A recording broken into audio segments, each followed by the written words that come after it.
네, 하나님 말씀 창세기 50장입니다.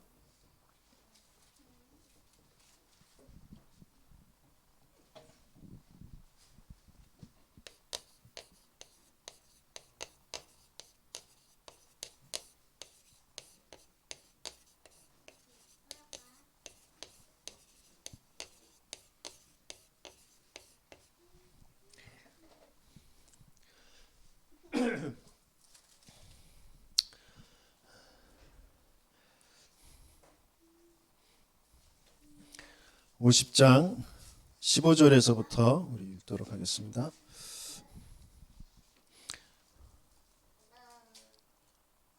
(50장) 15절에서 21절까지만 읽도록 하겠습니다. 같이 읽겠습니다. 요셉의 형제들이 그들의 아버지가 죽었음을 보고 말하되 요셉이 혹시 우리를 미워하여 우리가 그에게 행한 모든 악을 다 갚지나 아니할까 하고 요셉에게 말을 전하여 이르되 당신의 아버지가 돌아가시기 전에 명령하여 이르시기를 너희는 이같이 요셉에게 이르라 네 형들이 네게 악을 행하였을지라도 이제는 바라건대 그들의 허물과 죄를 용서하라 하셨나니 당신 아버지의 하나님의 종들인 우리 죄를 이제 용서하소서 하며 요셉이 그들이 그에게 하는 말을 들을 때에 울었더라. 그의 형들이 또 친히 와서 요셉의 앞에 엎드려 이르되 우리는 당신의 종들이니이다.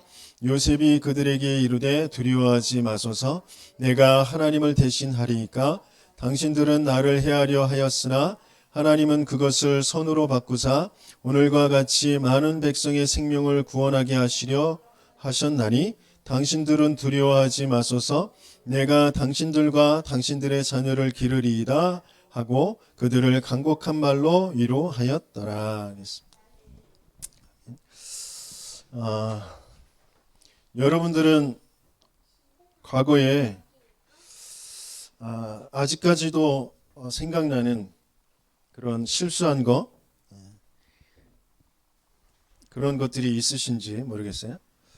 저는 많이 있거든요. 제가 얘기를 하면 여러분들은 도망가실 만한 그런 어마어마한 일들이 있습니다. 네, 그것이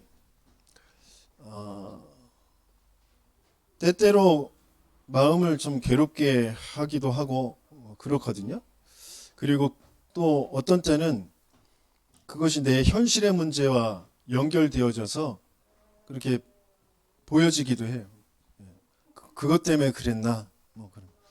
또 잘못되면 어떡하지? 라고 하는 그런 불안함 이런 것들도 생기기도 합니다. 계속해서 전도자가 우리에게 말씀하시는 게 뭐냐면 인생은 열심히 바르게 착하게 똑똑하게 갖가지 많은 것들을 가지고 살아가면 그것대로 뭔가 오는 것들이 있지만 더 중요한 것은 더 진짜는 뭐냐면 영적 상태에 따라서 인생은 열매를 맺게 되어져 있다는 거죠. 우린 이걸 알아야 되거든요. 그래서 하나님께서 우리에게 주신 이 인생의 모든 문제 해결이라는 이 복음을 조금만 누릴 수 있으면 되는데 복음이 잘 안 누려지는 게 우리는 모든 사람 그 사람과의 그 관계에서 잘 안 누려지죠. 그리고 어떤 사건들이 벌어지고 일이 생겼을 때 이 복음이 안 누려집니다.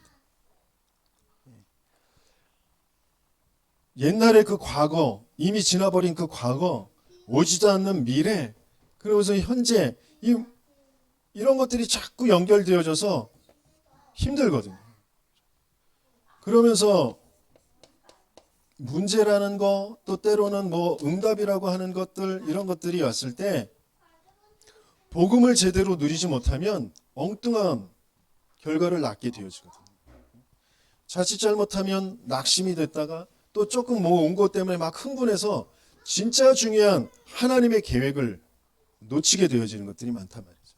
그래서 진짜 복음을 누리는 모든 사람, 모든 사건, 일, 그리고 문제와 응답이 왔을 때 우리가 복음을 누린다라는 것이 뭐냐면 바로 하나님이 나와 함께 하시는 거예요.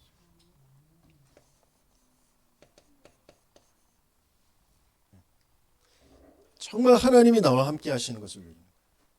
그런데 진짜 안 믿습니다. 순간순간 하나님 없어요. 내 생각 속에 내 과거, 내 현재, 미래를 생각하는 그 생각 속에 하나님이 없어요. 사람만 있고 어떤 상황만 잡고 있어요. 그 모든 사람과의 관계 속에 하나님이 함께 하셨다. 그게 임마누엘이거든요. 우리와 함께 하신. 그 요셉을 구박하는 형들, 그 속에 하나님은 함께 하셨거든요. 요셉은 그것을 믿고 있었어요. 요셉을 강간범으로, 성추행범으로 누명 씌운 그 보디발의 아내, 그 아내와 요셉 그 관계 속에 하나님은 함께 하셨단 말이죠. 근데 우리는 그걸 안 믿거든요. 그 사람과 나, 그놈, 그년, 아니. 아무튼, 그냥 나와버렸는데? 아무튼 그렇게, 예? 그 사이에 하나님이 함께 하신다라는 것을 우리는 안 믿거든요. 자꾸 놓쳐버린다. 그러니까 자꾸 내 중심, 뭔가 내 편한 거, 내 유익되어지는 거, 내가 뭔가 이렇게 잘 되어지는 거, 내가 뭐 갖는 거, 그쪽으로 자꾸 간단 말이에요. 그래서 모든 사건, 모든 일과 함께 하나님은 함께 하시며 합력하여 선을 이루신 원네스. 이게 복음 누리는 거거든요. 다른 것 없어요. 메시지를 잘 외우고 기도를 막 달달달달달달 하고 그거 아니에요.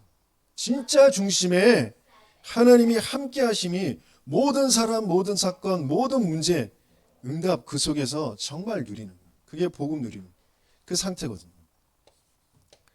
그럼 복음 누리지 못하는 복음이 없는 불신자 그 상태는 어떤 것이냐? 에베소서 2장 1절에 보면 불신자의 상태는 어떤 상태라고 되어 있죠? 허물과 죄로 죽었던 너희는 그랬어요. 죽은 상태예요. 죽은 상태.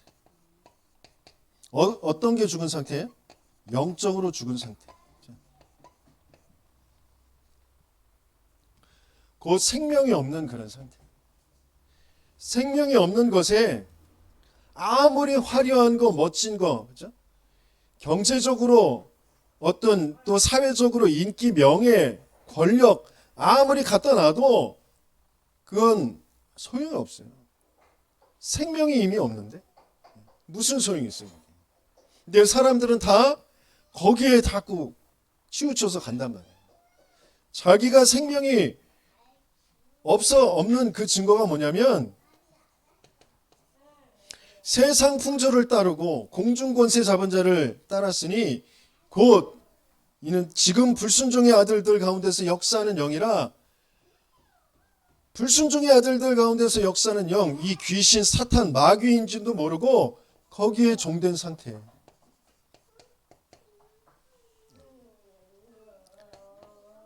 그게 우상 숭배, 종교 그거 따라가는 거예요. 세상의 문화, 세상의 흐름 거기에 자꾸 동화될 수밖에 없어요. 생명이 없으면 동화될 수밖에 없습니다.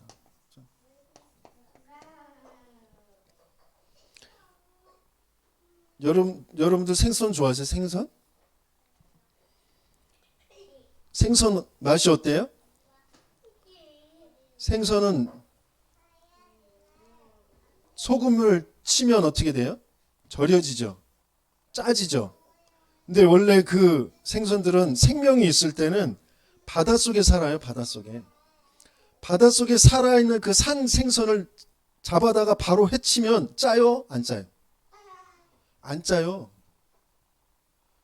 생명이 있는 것은 거기에 동화되지 않습니다. 그런데 생명이 없는 건 동화된단 말이에요. 문화에 자꾸 끌려가는 거, 뭔가 세상의 흐름에 자꾸 끌려가는 거, 내가 생명을 자꾸 놓쳐버리기 때문에 거기에 동화되는 거거든요. 영적으로 자꾸 죽은 상태가 되면 그 종이 될 수밖에 없어요. 그 우상. 세상의 흐름에. 그렇게 되면 어떻게 된 상태가 되느냐? 육신의 욕심을 따라서 살아간다고 그래요. 육신과 마음이 원하는 것을 하여 육신의 욕심에 따라서 육신과 마음이 원하는 것을 자꾸 하는 그것을 뭐라고 하냐면 본질상 진노의 상태라는 거예요. 본질상 진노의 자녀가 되었으니 본질적으로 행복하지가 않아요. 아무리 명품을 갖다 처발하고 아무리 뭐 마사지를 하고 성형을 하고 클럽에 가고 뭐 쇼핑을 하러 다니고 그래도 내 정신이 내 마음이 행복하지 않다니까. 본질상 진노 상태라니까요. 올바른 생각, 올바른 마음을 가질 수 없는 그런 상태. 마음에 참된 안식, 쉼이 없어요. 본질상 진노 상태이기 때문에 그래요. 우린 착각하거든요. 조금 더 낫게 살면, 조금 더 멋진 거, 조금 더 화려한 거, 조금 더 갖춰진 거, 그거 가지고 있으면 난 편할 것 같고 행복할 것 같고 그렇거든요. 아니요, 그렇지 않아요. 상태 자체가 죽은 상태, 종된 상태, 진노의 상태이기 때문에 그렇게 안 됩니다. 그러다 보니까 뜻하지 않는 그런 어려움에 딱 붙잡히게 되어지는데 그게 병든 상태예요. 병든 상태. 삶 자체가 내 육신이 내 삶이 병든 상태예요. 병든 상태. 그래서 삶이 분열, 집착, 중독되어진 거예요. 열심히 사는 것 같은데 바쁘게 사는 것 같은데 분열, 집착, 중독된 상태. 삶 자체가. 가만히 여러분들을 들여다보세요. 혼자 아무것도 안 하고 하나님과 함께하는 것으로 가장 행복하고 평안할 수 있는 게 그게 인간이에요. 그런데 가만히 혼자 아무것도 안 하고 있으면 불안하고 심심하고 뭐 짜증나고 뭔가에 자꾸 집착되어지고 중독되어질 수밖에 없는 그런 상태. 그게 병든 상태란 말이에요. 왜 병들었느냐? 차근차근히 살펴볼 수 있어야 됩니다. 불신자들을 가만히 보면 그래요. 거기에 속지 말아야 됩니다. 또 복음을 누리지 못하면 나도 모르게 신자들의 상태가, 우리 렘넌트들의 상태가, 중직자들의 상태, 목회자의 상태가 이렇게 돼요. 지옥엔 가지 않는데 그 자체가 지옥 상태, 하나님 없는 상태, 하나님의 응답, 하나님의 역사가 없는 상태. 그게 지옥 상태예요. 그걸 그대로 고스란히 생명 없는, 또 복음 누리지 못하는 내 주위 사람들, 가문의 가정의 내 후대들에게 그대로 영향 주고 대물림 시키는 거죠. 대물림 상태. 불신자들은 이 속에 있지만 복음 누리지 못하는 성도들이 하나님께서는 그 가정과 가문과 시대를 살리라고 보냈는데 복음을 놓치고 복음을 누리지 못하니까 자꾸 똑같은 상태로 그 흐름을 바꿔야 되는데 바꾸지 못하고 동화되는 상태. 그것 때문에 자꾸 영향받고 그것에 끌려가는 그런 상태. 그렇게 되어지는 것이죠. 그래서 영적인 상태를 정말 바꿔야 됩니다.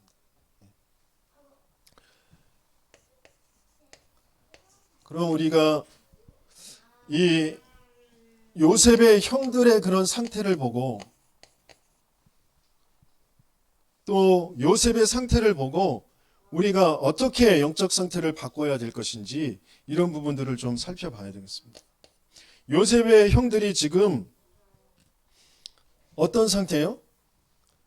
치유되어지지 않은 과거가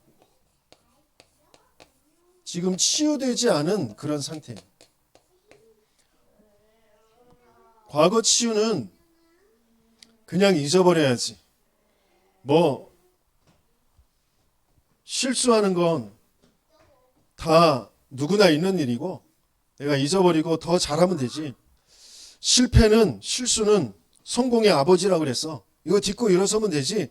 세상에 긍정적으로 마인드 컨트롤하고 그래서 잘 인도받게 되어지는 거, 그게 치유가 아니란 말이에요. 과거 치유도 뭐로 치유가 되어져야 돼요? 복음으로 치유되어져야 돼요. 복음. 근데 이 형들이 복음으로 과거가 치유가 되어지지 않았어요. 그러니까 15절에 어떻게 말해요? 그에게 행한 모든 악을 다 갚지나 아니할까 하고 불안하죠. 또 요셉이 형들에게 그래요. 두려워하지 마소서 그런단 말이에요. 두려워.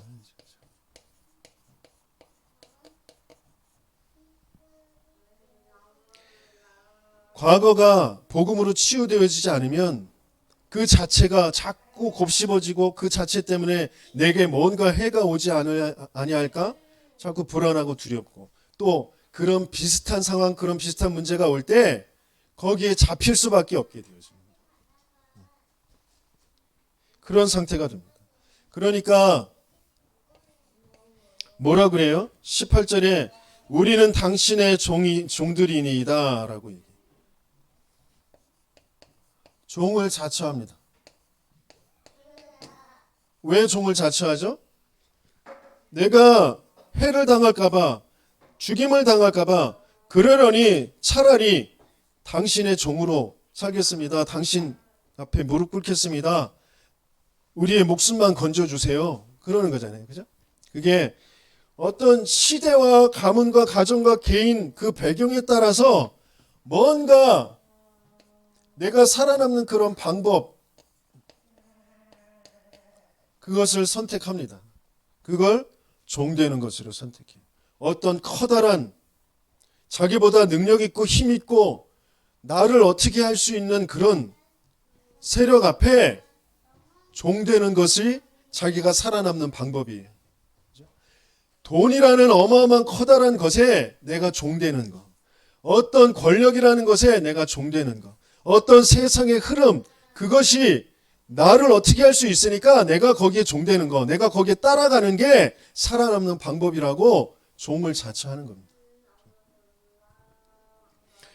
도무지 하나님이 누구인지, 내가 누구인지, 내가 무엇하기 위해 이 시대에 이 가문을 통하여서 여기에 내가 있는지 도무지 알지 못하는 상태.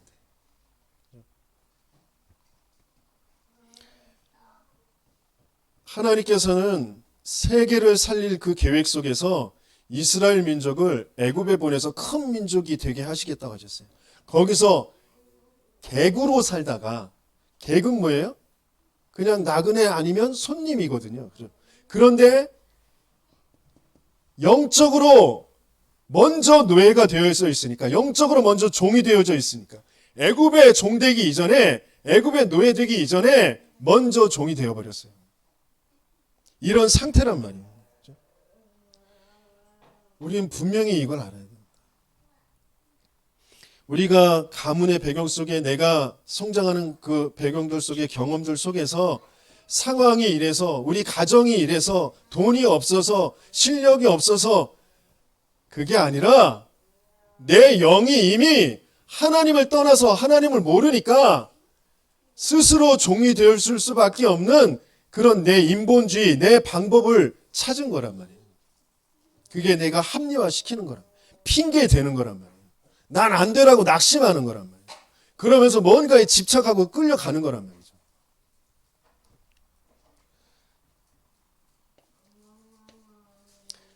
요셉은 분명히 하나님이 생명을 구원하시기 위해서 당신들을 통하여 나를 앞서서 여기에 보내신 겁니다. 그러니까 한탄하지 마시고 근심하지 마세요. 분명히 그랬어요. 그런데 그 증인의 포럼, 증인의 간증, 하나님의 말씀, 메시지, 이걸 마음에 품지 않았단 말이에요.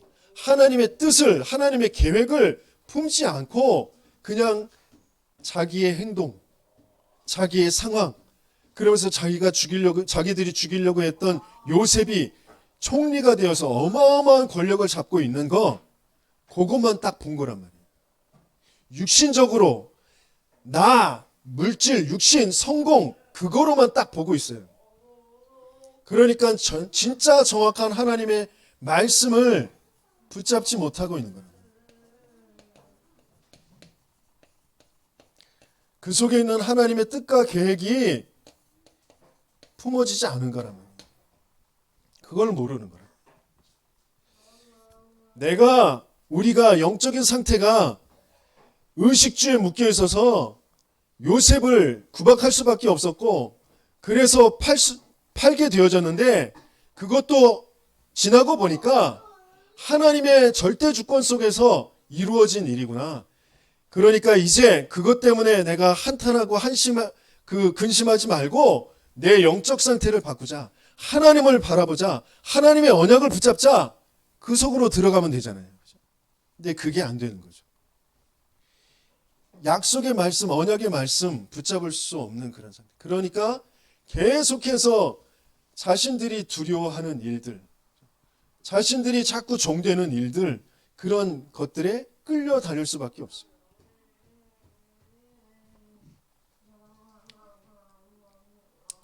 그래서 우리 성도님들이, 우리 렘넌트들이 정말 내가 무엇 때문에 불안해하고 무엇 때문에 두려워하는지 그걸 자세히 들여다볼 수 있어요. 돈 없는 거, 내가 뭘 잘 못하는 거, 뭐가 안 되는 거, 그것 때문에 내가 두렵고 그것 때문에 내가 불안한 것 같지만 더 깊이 그 안에 있는 것을 살펴볼 수 있어요. 그래야 거기에서 진짜 답이 찾아져요. 베드로가 주는 그리스도시요 살아계신 하나님의 아들이십니다 고백을 했지만, 주님께서 진짜 십자가를 지실 때는 그 예수님을 부인하고 도망갔어요. 그 실수할 수 있습니다. 하지만 예수님께서는 찾아오셔서 그 상황, 네가 그럴 수밖에 없었던 그것과 앞으로 내가 해야 될 일들과 딱 붙잡을 수 있도록 거기에 사명을 딱 찾게 하셨어요. 그래서 어린 양을 치라, 어린 양을 먹이라, 제자를 바르게 세워라. 그건 함께의 비밀 속에 있는 거다. 내가 너와 함께 했던 것처럼 제자들과 함께 하면서 제자들을 바르게 세워라. 그거였거든요. 어린 양을 치라, 어린 양을 먹이라. 그 사명을 붙잡으면 되는 거예요. 내가 실수한 거, 내가 모자란 것 가지고 복음적으로 사명을 붙잡으면 되는 거거든요. 그런데 그게 형들에게 안 된 거예요. 그러면서 요셉이 중요한 그 상황에서 혹시나 기회를 놓치지 않았나, 그렇게 저는 생각을 해보게 되어집니다. 왜냐하면 출애굽기 1장 8절에 보면 요셉을 알지 못하는 새 왕이 일어나서 이스라엘을 노예를 삼는 일이 이제 벌어지거든요. 그러니까 요셉을 알지 못하는 새 왕이 일어났다라는 거예요. 거기에서 우리는 좀 오늘 읽지는 않았지만 50장의 말씀에 보면 이제 야곱의 장례를 하는데 어마어마한 그 일정으로 장례를 지냅니다. 40일 동안, 그리고 또 70일 동안 애곡하고 통곡하고 그러면서 장례를 지냅니다. 그러면서 그 매장지를 어디로 삼느냐면 가나안 땅으로 삼아서 많은 고관들을 데리고, 그렇죠? 원로 신하들을 데리고, 이 고관들을 데리고 그 가나안 땅으로 올라가서 거기에서 장사를 지내는 그런 어마어마한 그런 일을 하거든요. 그런데 혹시나 여기에서 장례 캠프가 올바로 되어지지 않은 건 아닌지, 왜 굳이 우리 아버지를 가나안에 묻어야만 됐는지. 그죠? 매장지가 많은데, 땅이 많은데, 애굽 땅이 엄청 넓은데 거기에 안 묻고 왜 굳이 가나안 땅에 묻어야 되는지. 그죠? 그건 하나님의 언약이었잖아요. 그죠? 내가 네게 지시할 땅으로 가라. 너로 큰 민족을 이루게 할 것이고 내 씨로 말미암아 열방을 복이 받게 할 것이다라고 아브라함에게 주셨던 그 언약을 우리 야곱이 붙잡고 있기 때문에, 그런 가문이기 때문에 이쪽으로 가야 된다. 그러면 그 이유는 알겠고, 그렇다면 그 내용이 진짜 뭐냐? 이거잖아요. 그죠? 가나안 땅, 메시아가 오신 땅이라는 게 무슨 말이냐? 인생의 문제가 다른 문제가 아니라 영적인 문제다. 그래서 그 영적 문제를 해결할 수 있는 길은 여자의 후손 메시아 그리스도밖에 없다. 영적 문제라는 것은 사단이 개입된 문제, 사단이 개입돼서 거짓으로 하나님을 믿지 못하도록 속인, 그래서 하나님 믿지 않게 된 죄의 문제, 그래서 하나님을 떠난 그 지옥의 배경이 되어진 문제, 그 문제다. 그래서 왕, 제사장, 선지자, 기름 부음 받은 자, 그리스도여야만 된다. 이 일을 완전히 이루실 그 그리스도, 그분이어야만 된다. 당신들이 태양신을 숭배하고 태양신이 하나님인 줄 알고 있는데 그리스도야만 재앙이 무너진다. 그것이 바르게 증거되어졌어요. 그만한 위치잖아요. 총리, 어마어마한 그런 자리에 있는데 이것이 고관들에게, 신하들에게 제대로 캠프가 되어지지 않은 것이 아니냐. 왜 우상을 숭배할 수밖에 없느냐? 뭔가 방법을 찾을 수밖에 없느냐?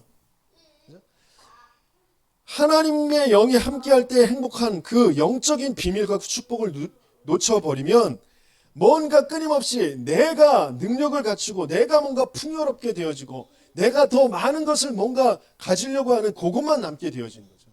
그래서 내가 능력 갖고 내가 풍요롭게 되어지는 갖가지의 인본주의의 그런 방법들이 우상 숭배로 나타나게 되어지는 거죠. 그 영적인 상태가 우상 숭배라는 것으로 나타나게 되죠. 진짜 하나님을 모르니까 능력 있을 만한 저 태양이 얼마나 능력이 있어요. 어마어마하잖아요. 그러니까 그 태양을 숭배하는 거예요. 그 태양의 시간표에 따라서 우리가 일어나고 일하고 또 거기에서 그 태양빛에 의해서 열에 의해서 이루어지는 그 모든 것들을 가지고, 그러니까 태양을 숭배하는 거란 말이에요. 그걸 신으로 여기는 거란 말이에요. 뭔가 능력 있는 거, 이 세상의 사람들은 다 어떤 신을 섬겨요? 돈신, 나신, 그거 섬기잖아요. 가장 능력 있는 거 돈. 돈에 돈. 일어나서부터 잘 때까지 계속 생각하는 거 돈. 돈 가지고 할 수 있는 어마어마한 것. 그걸 나를 위해서. 우상 숭배는 다 나를 위해서 하는 거예요. 나를 위해서. 그런데 그게 사단이 개입된 네가 하나님처럼 되는 거야 라고 속인 그 문제라는 것을 바르게 알려주는 거예요.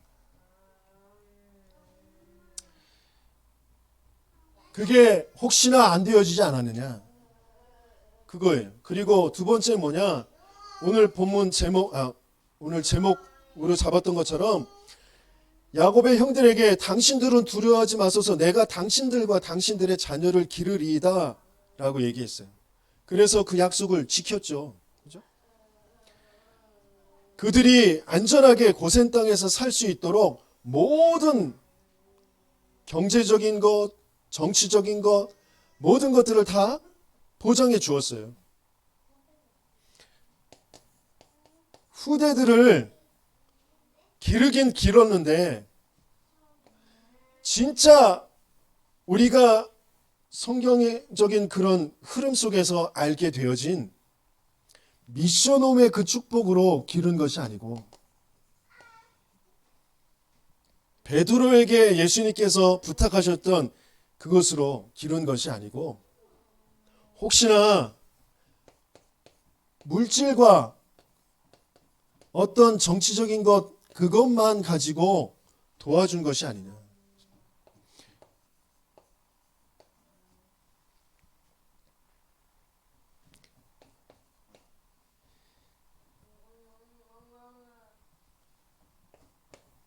미션홈이 안 된 거죠.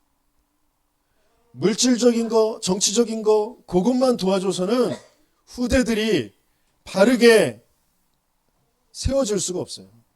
인생의 문제, 유일한 문제, 그래서 유일한 답, 그래서 절대 가치가 무엇인지 어마어마한 크기의 이 애굽 우상 숭배로 각가지의 피라미드, 스핑크스 뭐 어마어마한 것들을 만들어내는 그 속에서 동화되지 않으려면 절대 가치가 바르게 잡혀져야 되거든요. 우선순위가 바르게 잡혀져야 되거든요. 그런데 그것을 알려주려면 함께하는 그 비밀이 아니면 안 된단 말이에요. 증인과 함께하는 그 여정을 가야 된단 말이에요. 그런데 그게 안 됐단 말이에요. 요셉 따로 살고 그 형들과 자녀들은 따로 살고. 왜? 형들이 좀 불편해했을 수도 있겠죠. 그죠? 요셉을 보면 두려움과 불안한 마음이 자꾸 생기니까. 그럼 멀리 따로 살았으면 좋겠다라고 생각을 했을 수도 있겠죠. 영적인 것을 모르니까 증인과 하나님이 증인 세워서 전도자를 세워서 하시려고 하시는 일이 무엇인지를 모르니까 다 나 중심, 내 생각 가지고 내 방법 가지고 어떻게든지 살아나가려고. 우리는 혼자 아무리 메시지를 하루 종일 듣고 기도를 하고 그래도 제자 안 세워집니다. 흐름을 같이 할 때, 전도자들과 흐름을 같이 할 때 성경적인 전도운동, 왜 다락방 함께 하는 거예요. 또 미션홈 함께 하는 거예요. 전문교회 다 함께 하는 거예요. 그것의 가장 포인트가 되어지는 팀 사역도 계속 함께 하면서 보여주고 같이 나누고 포럼하면서 중요한 것들이 전달되어지는 겁니다. 근데 사단은 끊임없이 개인주의로 내 생각 가지고 내 방법 가지고 살아가도록 만드는 거예요. 그래서 노예의 삶으로 전락하지 않은 그 땅에서 이방의 계구로 자기들 자치구로 얼마든지 살 수 있는 그런 조건들은 분명히 있었거든요. 근데 그렇게 되어지지 않았단 말이에요. 영적 상태가 이미 종된 상태가 되었으니까. 그것을 도와줄 전도자 요셉이 함께의 비밀을 놓쳐버렸기 때문에 그렇지 않았느냐라는 그런 생각을 하게 되었습니다. 그래서 진짜 요셉은 언제든지 언제나 항상 하나님이 나와 함께 하시고 하나님이 바로왕 당신에게도 함께 하셔서 그 꿈을 꾸게 하셨고 그렇게 포럼하거든요. 그런 증거들을 후대들에게 계속해서 전달해 주었어야 됩니다.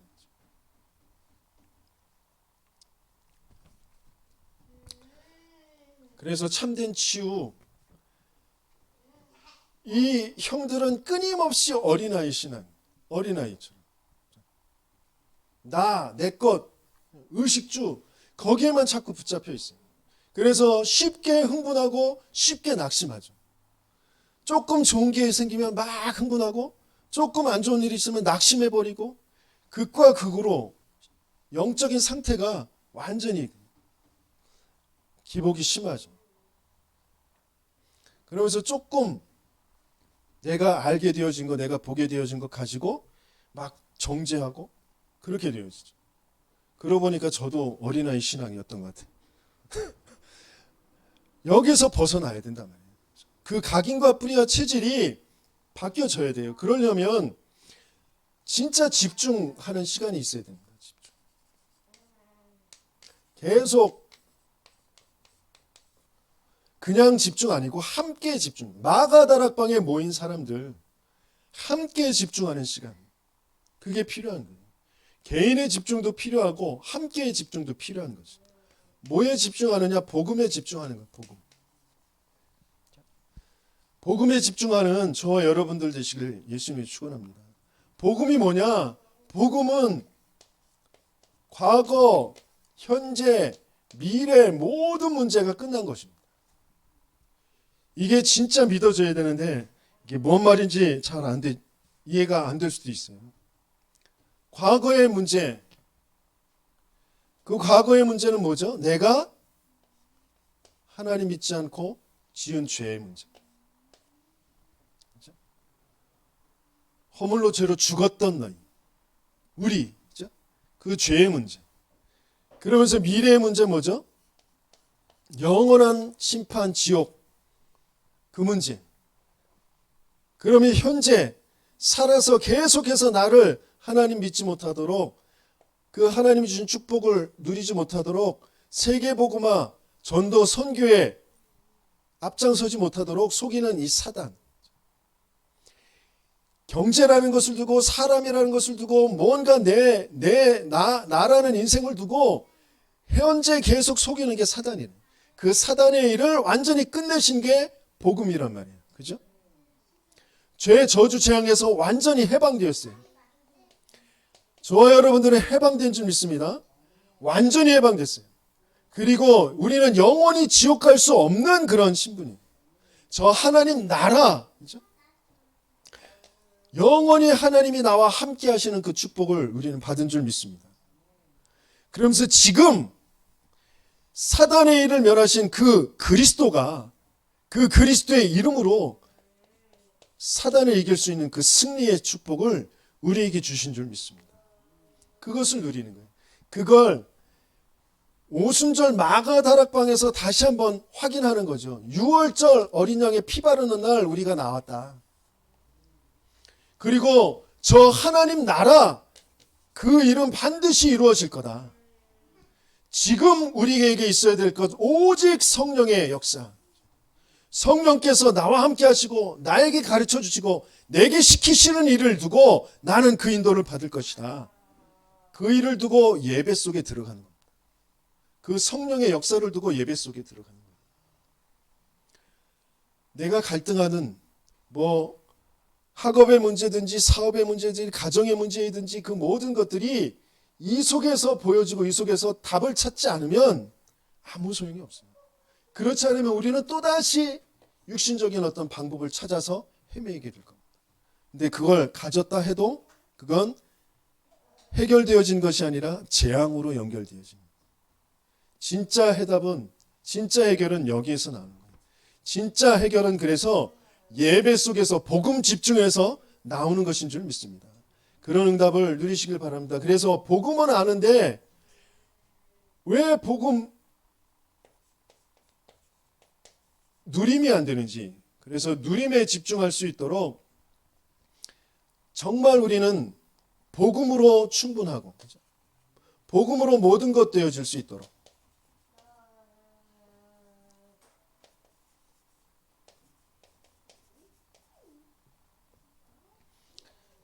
그렇게 누려지도록 유일한 문제, 유일한 답이 보여지셔서 이 복음이 진짜 누려질 때 사탄이 무릎 꿇게 되어집니다. 왜냐하면 말씀드렸듯이 우리는 이미 과거의 문제는 끝난 거예요. 미래의 문제도 끝난 겁니다. 그런데 끊임없이 지금 내게 계속해서 과거 것을 가지고 속이고 미래 것을 가지고 자꾸 착각하게 만드는 것이 사단의 일이란 말이에요. 내가 복음을 누릴 때 복음으로 모든 것이 다 끝났고 복음으로 충분하다가 되어질 때 지금 나를 속이는 사단이 무릎 꿇게 되어지는 것이죠. 그런 응답을 누리는 저와 여러분들에게 예수님이 축원합니다. 그러면서 복음만 말하고 복음을 집중하게 하는 그 예배에서 모든 답을 찾는 거예요. 그러면 내가 그렇게 몸부림쳐도 오지 않던 빛의 경제가 오게 되어집니다. 선교를 두고 렘넌트를 두고 성전을 두고 하나님께서 주시는 빛의 경제가 오는 거예요. 언제요? 예배에서 모든 답을 찾을 때. 그런 응답을 누리는 우리 모든 믿음의 백성, 우리 성도들, 우리 렘넌트들 되시겠으며 축원합니다. 말씀 붙잡고 함께 기도하겠습니다.